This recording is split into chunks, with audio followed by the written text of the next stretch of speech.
Ah, vous êtes là. Figurez-vous que je suis de corvée de ménage toute la semaine. En effet, j'ai fauté.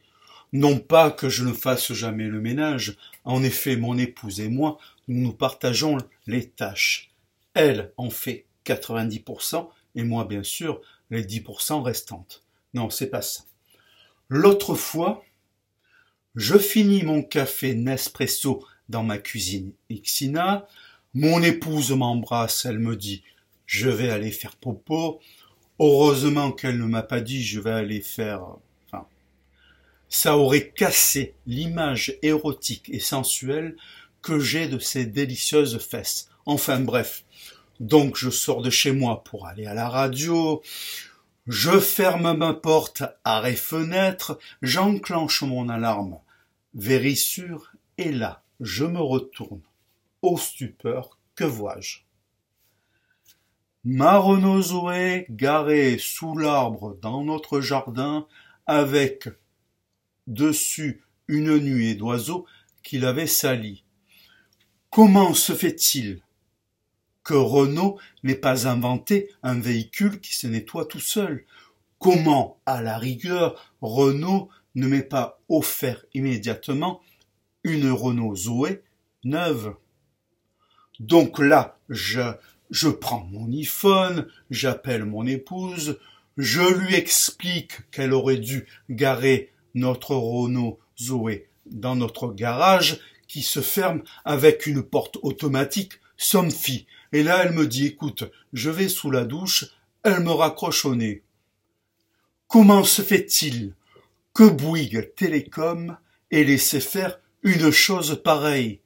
Donc, je reprends mon iPhone, j'appelle la Ligue de protection des oiseaux, je leur explique mon cas, ils me disent « Ne bougez pas, on vous envoie des chasseurs pour vous dégommer tous ces oiseaux. » Là, au stupeur, j'appelle mon ami Alain Bougrain-Dubourg, il me dit en rigolant « Ne bouge pas, je t'envoie des écologistes, ils vont mettre de la glu, non pas sur les branches, mais sur le bec des oiseaux. Au moins, tu pourras dormir tranquille. » Enfin, c'était incompréhensible.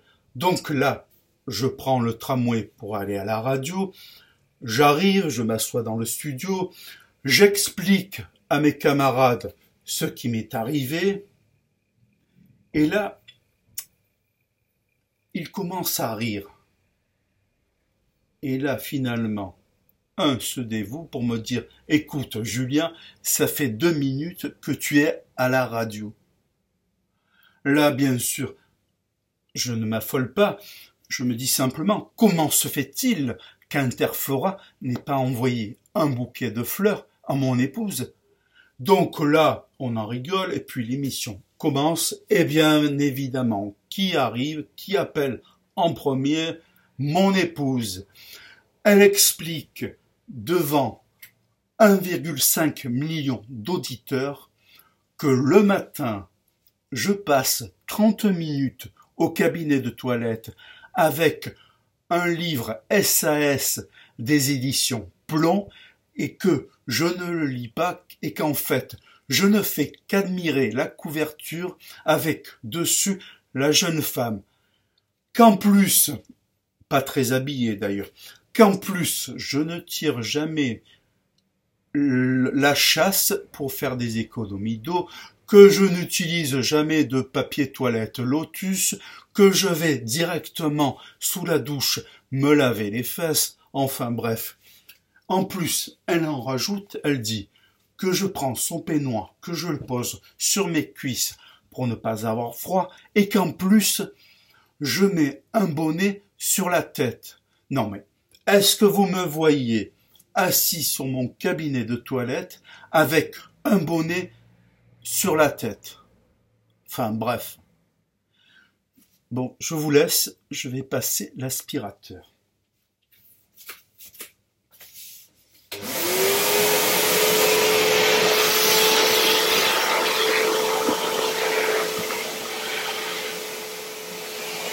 Comment se fait-il